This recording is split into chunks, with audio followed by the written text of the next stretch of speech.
Right axis deviation of QRS complex with predominant negative QRS in leads 1 and AVL and QR pattern in V1 suggests severe right ventricular hypertrophy. Sharp P waves in inferior leads and V1 indicate right atrial overload.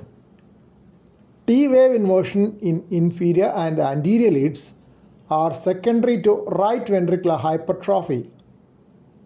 The R wave height in V1 multiplied by 5 gives an estimate of right ventricular systolic pressure, especially when the right ventricular hypertrophy is due to pulmonary stenosis.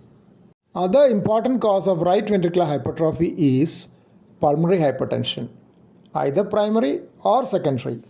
ECG criteria for diagnosis of right ventricular hypertrophy are not as commonly used as that for left ventricular hypertrophy. One of the earliest set of criteria were by Myers et al. In 1948.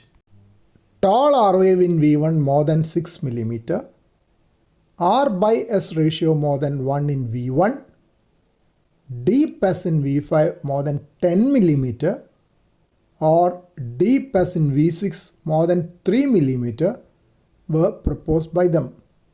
Some of them are still very popular.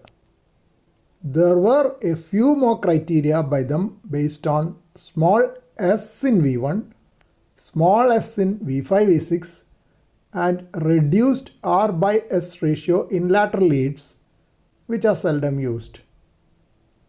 QR in V1 was another criteria for RVH by Myers et al., which is considered significant even now.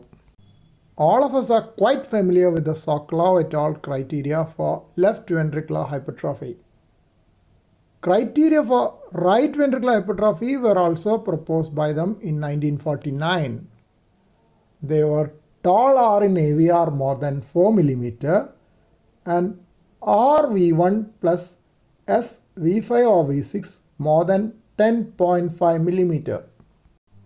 Criteria for RVH generally have low sensitivity. Higher sensitivity is noted in congenital heart disease, while intermediate sensitivity is noted in adults with acquired heart disease and primary pulmonary hypertension.